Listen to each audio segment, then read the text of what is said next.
And so here's one more thing.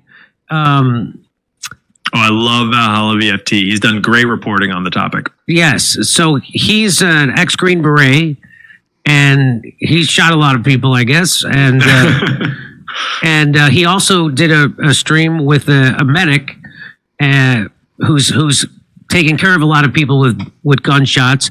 And they keep pointing out that the people who were taking care of Charlie immediately afterwards, well, first thing you would do is you would take gauze and you would put it over the carotid artery, but they didn't have any blood on them. No blood. Well, let's watch. I don't know about this not having blood on them. I don't know why they didn't have blood on them. I guess maybe they backed up and they didn't want to do too much at the time, so that's why they didn't have blood on them. Maybe they got skeeved out. It's really weird to me. But in this clip, we're going to watch Ian Carroll and Jimmy Dore discuss this topic that I've been discussing, for since the day it happened. Where was the life-saving technique? So we're going to look at a little bit of them talking about it. And then I went ahead and found 2 really good shorts for you guys so we can look at it together, because I am a registered nurse. And so I wanted to talk about this because this is what made my whole focus on this. After I stopped screaming and I went back and looked at the footage again, I was like, nobody ran over to save his life. This is really weird. So, and then for me, I was like, well, something isn't adding up here, and I'll never know, but that I know for sure something's not adding up because of the way it was handled. So we're going to look at Ian Carroll and Jimmy Dore talk about Charlie Kirk's treatment after being sadly assassinated. And, again, these questions, I guess Erika Kirk is asking these questions. Obviously, she's not my girlfriend. She's not going to call me and tell me what she's asking me. But the people around TPUSA, which a lot of them, I don't see their tweets. I guess a lot of them have blocked me. Definitely Alex Clark has blocked me already. So I don't know. But people want to know what's going on. And something just doesn't add up with the whole thing and everyone surrounding Charlie Kirk. That's just how I feel about it. Let's just get right into it. Has any blood on their hands at all. And I can tell you, as a guy who's literally treated gunshot wounds in combat myself, this is not a thing. This is probably the most suspicious. Everything I've seen, this drives me the most crazy. As you watch this, guys, we're talking about a gunshot wound to the carotid artery. All of these guys. And look at this guy in brown right here with a striped shirt. Big old. He's smiling. He's acting like he just opened a Christmas present here. And I want you to watch it. Okay, we're handing things off, but as we're handing things off, no blood. No one has any blood. And what are they handing off? They're handing off things. Go ahead. I'm not super convinced that it's a handoff, at least not that one specifically. There are other handoffs that I think are more for sure. But I'll get into it at the end, because Paramount Tactical did a great response video to this video. And Paramount Tactical is another, I think he's ex-Special Forces, he's definitely ex-military. And he is also, he's certified to train specifically gunshot wound care. And he did an awesome response to this that sort of walked you through how it's done, that we can get into after the video. But he slowed down this handoff thing on this specific example. And it made it more clear that maybe it might really just be him pointing and the other guy kind of trying to help and kind of getting in there flustered and grabbing his hand and realizing he's like, oh no, he's telling me to turn around and go get something from over there. So I'm not sure. All right, so there's a little bit more to this. That can be true. I thought that they were handing off the car keys to go, rev up the SUV. At some point this decision was made, with everybody to know in tandem, all together, that we're going to pick up Charlie Kirk and put him in the back of an SUV. In America in 2025, a superpower country of America in 2025, that picking up Charlie Kirk and putting him in the back of an SUV is the smartest thing to do. Blows my mind, okay? It really does. By the way, guys, please, if you like these clips, shout out to everybody watching, because I love making these videos. I really do. In the name of the Lord, thank you so much for everybody who is watching. If you like these clips, please don't forget to keep hitting that like button, hit the subscribe button and a notification bell. And just, till we can get every eye to this video. If you want to support the channel, you could definitely hit the join button. Thank you so much. You have no idea. I'm so grateful to everybody who's watching. Let's get back into it. On their hands. So here's what I'm going to say, Alex. I'm not trying to point fingers or conspiracies, but I want to know, why did nobody try to save his life? No one there is stopping the bleeding. Not one person put their fingers in Charlie Kirk's neck or their hands. This is Well, remember, when you first came on 2 weeks ago, that's what all my security guys, they're all former special operations, they said, they don't, the way they run around like they have something planned, but it's nothing they've ever seen. They don't know the hand signs. They're picking things up. And they said that what they see is premeditation, but they don't know what it is. And now this no blood thing and the looks on their faces like they're taking a Sunday walk. This is weird. So again, I want to make it clear. Most of the viewers out there have not treated a human being that's been shot. Okay. Those of us that have know blood is everywhere, Alex. It is, I don't want to say the F word, everywhere. Blood is fucking everywhere. It's fucking everywhere. It'd have been over everybody's hands. It would have been over all of their shirts, pants, especially an artery shot like that. It's not possible that just no one has any blood on even their hands. So to me, what I want to know now is, you know why I was very suspicious about why we're not getting this high fidelity camera footage from right behind Charlie Kirk. And now I want to know, show me that footage. Because that footage is going to show me exactly what you're doing to treating Charlie Kirk. And I think, again, I'm not a conspiracy theory guy. Alex, I think, I've been on your show enough times that you would agree. I'm very level headed with this stuff. Tell me why, Turning Point, no one treated Charlie Kirk. No one tried to stop the bleeding. You can see it right here. No blood on anyone's hands. Weird things being passed off. Bizarre. Absolutely bizarre. So I'm not willing to say this is nefarious, but I am willing to say nobody tried to save his life. I'm 100% confident in that. I can watch it right here in front of me. And then the question is why? Well, I've seen the blown up videos of them when they're taking. So that's kind of a big, I know you talked about this too, Ian, about how Absolutely. None of those people have blood on them and there's supposed to be blood everywhere. So what do you make of that? It was such a great point that he brought up, and he was referencing his other friend's channel that is also ex-military. He brought on, like you said, Sticky Green Beret, who was a combat medic. So it's really cool to see the decentralized information space kind of bringing experts around these different problems to solve them and having complex conversations. And I saw this obviously and was like, well, that is an incredible point, and that's extremely suspicious. And then just today, I watched a video by Gary from Paramount Tactical that I wouldn't say debunks this by any means, but it certainly helped to sort of argue the other side of the story from an expert take that does not feel biased in any way.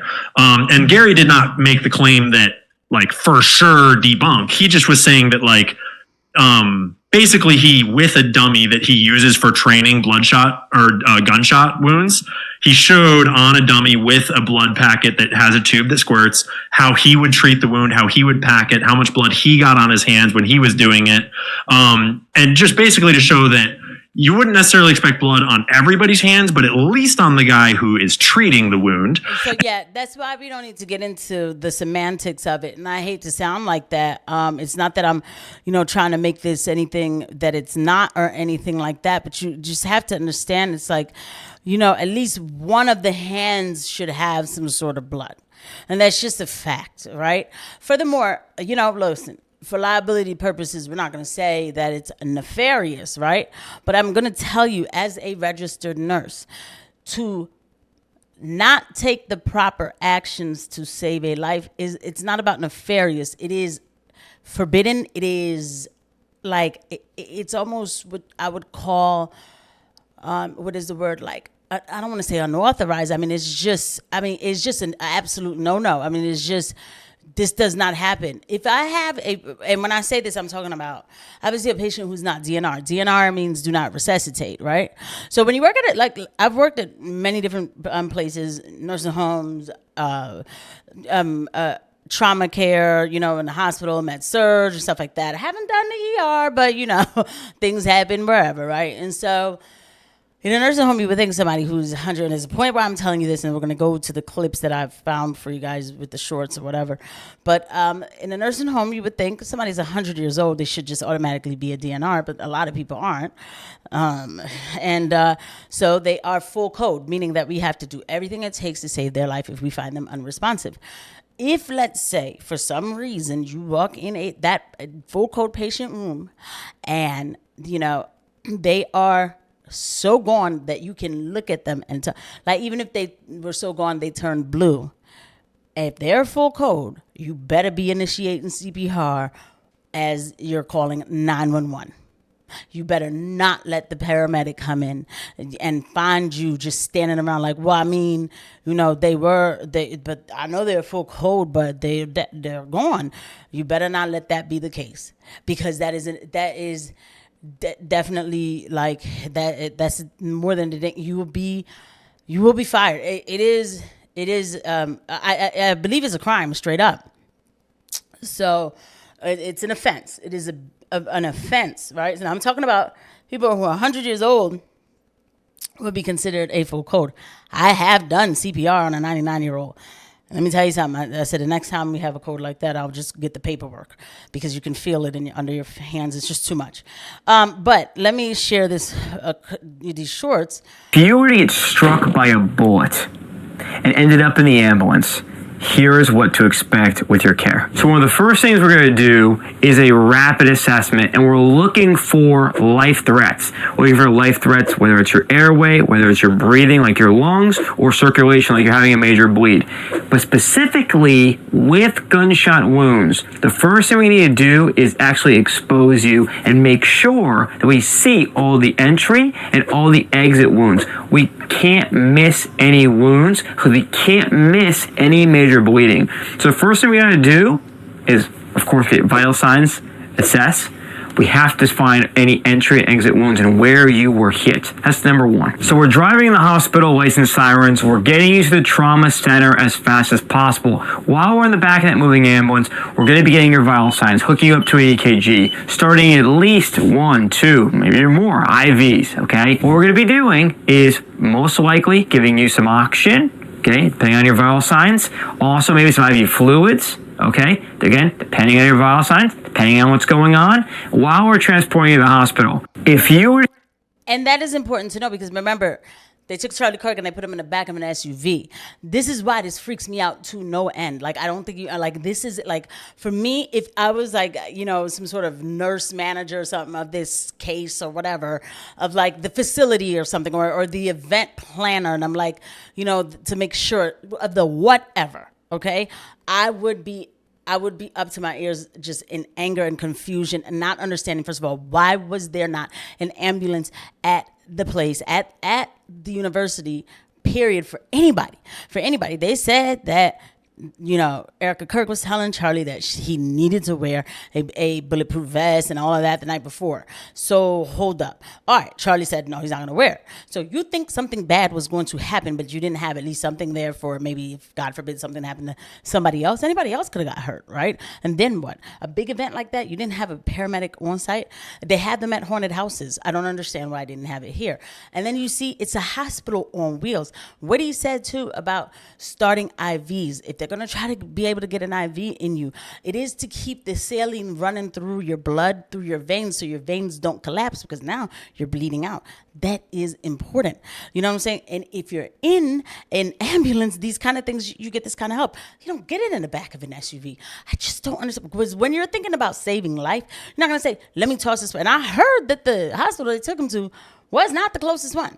The paramedic, the 911 is always going to take you to the closest hospital. Okay? Now, there are things that we need to know about, and I have to keep it real, but it doesn't even matter. And I'm sorry, you guys are going to just see the back end of like what I do. But, hold on. This is from one of these videos I'm looking for. I'm going to be hated on a little bit. So annoying, because I think, is this? No, that's not. This is it. One more. Uses America's #1 communication tool to hole punch your neck.